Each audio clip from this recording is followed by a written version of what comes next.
Call him! Bring him to me!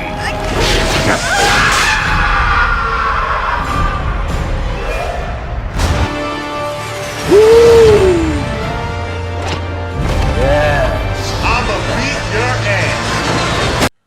Well. This is certainly some good news for us Snyder fans out there.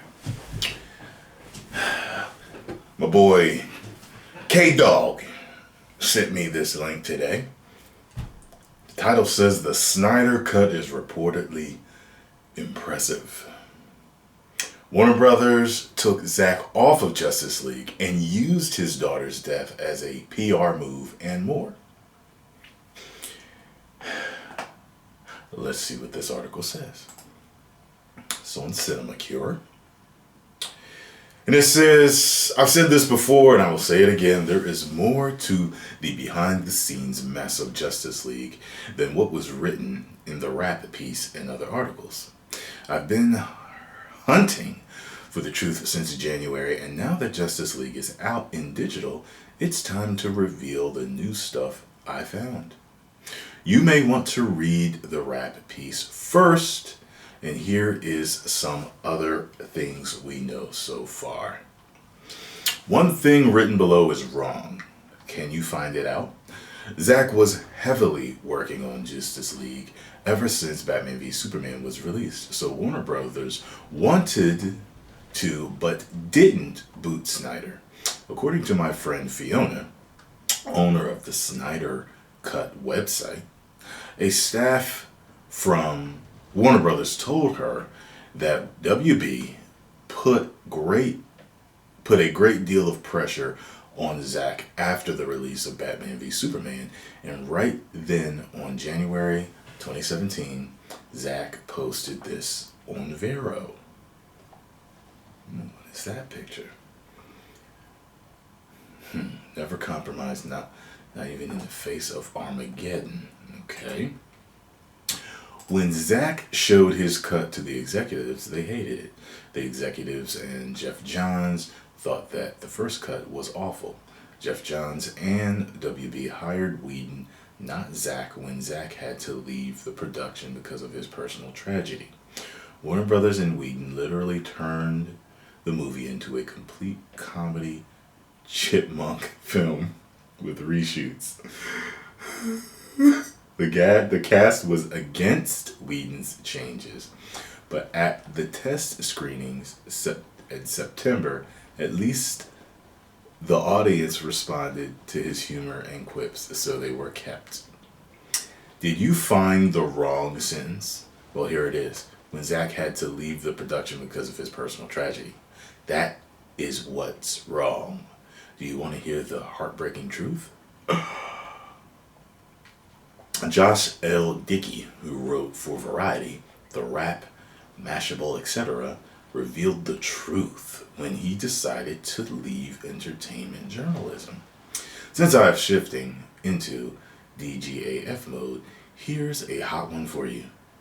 Zack Snyder was fired from DCEU just over 1 year ago. Couldn't write it quite that way at the time, but was able to tap dance around it. Dickey pretty much confirmed that WB took Zack off of Justice League, used his daughter's death as a PR move. And here is something I got from a source who went to SDCC 2017. Remember what I told you from everything I overheard during the SDCC? I couldn't say it because I wouldn't believed it. It wouldn't be believed. But I told you he was removed. The worst part about this is WB DC reps spoke openly about it at San Diego Comic-Con. Even Marvel Studios heads knew. The original Mashable report made the following claim. Multiple sources with knowledge of Warner Bros. Plans say that as the DC Extended Universe moves forward, the Snyder will no longer have anything like the level of creative influence that got the franchise to this point. Although his tweet is sure to spark a great deal of discussion and speculation, it's important to remain aware of the fact that Snyder departed Justice League in the wake of an awful tragedy, and to be as sensitive as possible. Ultimately, whether he was fired or left to his own volition doesn't matter. It's been known for a while that Snyder is no longer the creative head on the DCEU, and knowing the reason why doesn't change much. So the reshoots took place in England. Whedon and co-heavily changed Justice League in June, July, and a few days in August. In my hunt for the truth, I checked, this is long, and I hunt for the truth, I checked the details we got previously from several sources, including Batman on Film. Like them or not, they have been right 80% of the time. Bill from Batman on Film has respect from both Nolan and Snyder. He was right about Affleck leaving the directional duty for the Batman extensive reshoots and for the Justice League. A person known to Bill and Rick Shue of Batman on Film was part of the small audience who saw the Snyder cut of Justice League. What were his thoughts? Note that this guy is not a big fan of BVS, disliked Suicide Squad, but loved Wonder Woman. JL is going to blow your mind. It's going to really impress you all. That's what he said. He is one of the few people who watched the Snyder cut. The person above Kevin Smith's friend and the source from one of the previous articles said that the Snyder cut is better than the movie that was released in the theaters. The person above also mentions that a lot of what he saw was incomplete.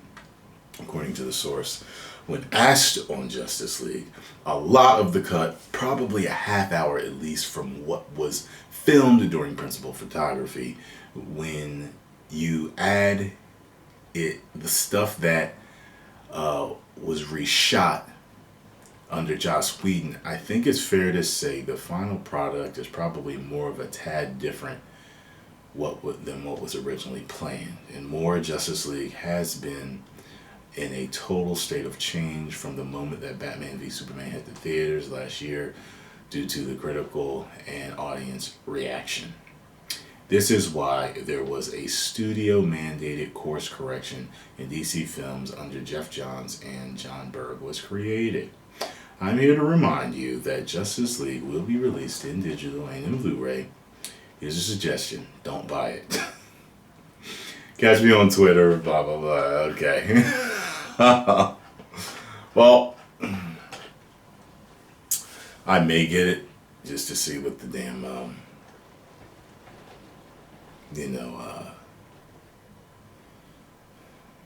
don't know. I may get it. To see what the, deleted scenes and extras are on it. They say I liked some of it. I gave it a 3. A 4 out of 5, and I changed it to a 3 out of 5 because, the longer I sat on it, it bothered me. So, hopefully one day all of our dreams and hopes will be answered, and we will get to see the Snyder cut, the full, finished Snyder cut. Post comments down below. Let me know what you all think. If you enjoyed my video, hit the like button, subscribe, and share. If you did not, you can kiss my black Zack Snyder loving derriere. 10 million subscribers. Woo!